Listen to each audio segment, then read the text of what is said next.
So as you can see here, this is our final setup for lab 4, and in this setup we are using the function generator over here and the oscilloscope. So we use the function generator to get the input, and so to take the input from the function generator we use port PA2 just like last time, and from port PA5 we'll take the output to the oscilloscope, and this is how your graph should look like at the end.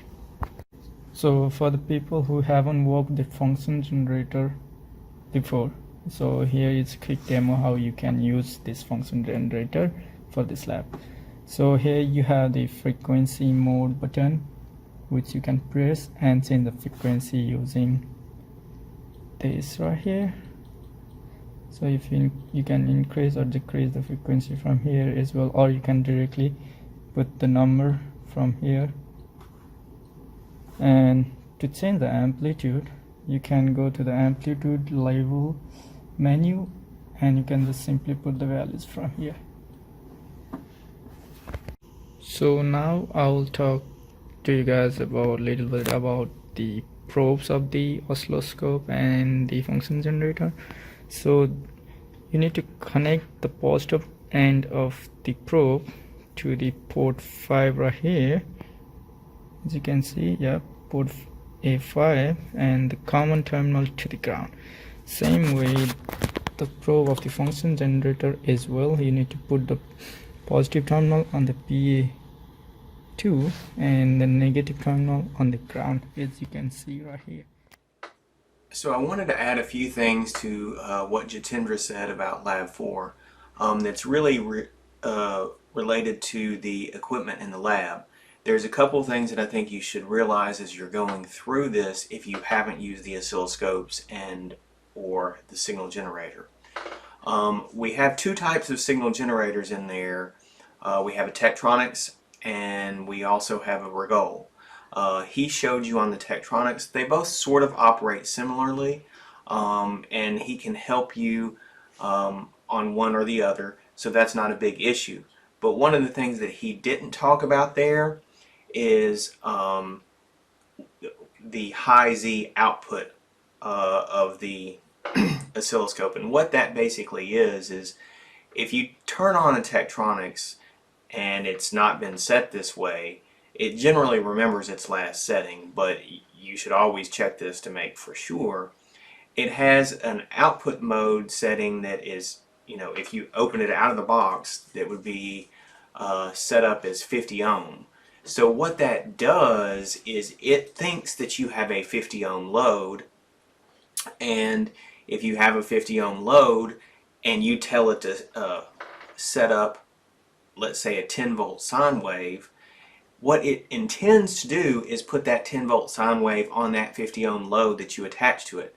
Well, internally, that all of these signal generators have a 50 ohm internal resistance. So if you tell it that you want to put a 10 volt sine wave onto a 50 ohm load, then what it actually is going to put as its output is a 20 volt sine wave. And so you need to be aware of that. And if you're going to do it, it doesn't really matter. I mean, you can obviously correct and look on the oscilloscope to see what you're actually getting out. But in general, I think it's easier to tell it that your impedance is a high Z output. And so when you do that, it's a little bit different. When you do that, whatever you set the voltage level on is the voltage that's coming out of the oscilloscope.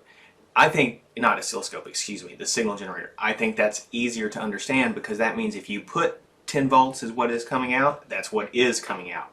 And of course the reason that is if you have a high Z output, means you have a high output, high resistance on the load, that means no current, and so whatever you put on the oscilloscope, since there's no current, there's no voltage drop in the internal resistance, and whatever you say is output on the oscilloscope, whatever you say is output on the signal generator is what is output to the load.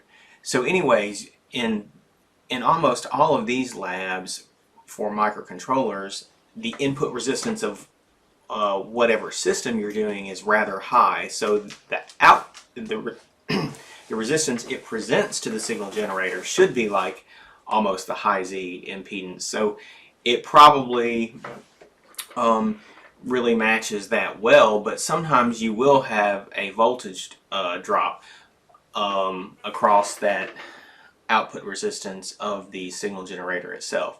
Now both the Rigol and the Tektronix operate sort of similar. You can do this high Z output impedance or tell what output impedance you're trying to do. But let me just finish this and say the best thing to always do whenever you're hooking something like this up, set up the signal generator like you want to set up, and before you actually attach it to the circuit that you're wanting to, use that source for, attach it to the oscilloscope. The oscilloscope will tell you what it is used for. Now the other thing that you can be careful of, make sure if you're using probes, that you use the probes appropriate for the different signal generators.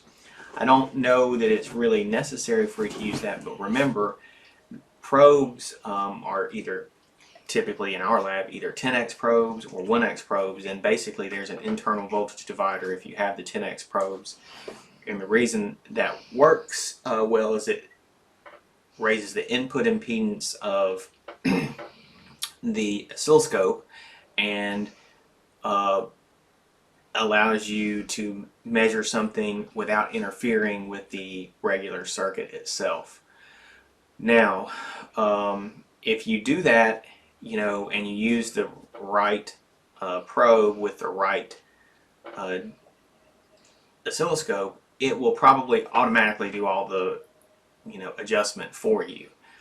You can change, especially in the Rigols, you can change the type of probe you attach to the oscilloscope with a setting. And what I mean by that is going to change the voltage levels that you read and so forth. So this is really, maybe more than anything, the important part about this lab is just sort of getting a hair used to the equipment.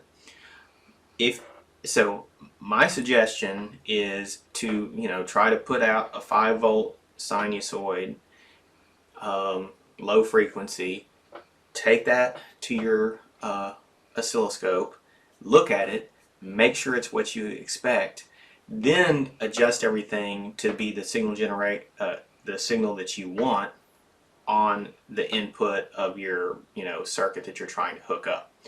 That way you've gone and checked everything before you've hooked it up. You know it's like you expect it to be, so that means you can expect the output of your circuit to be like you hope it will be after you do everything.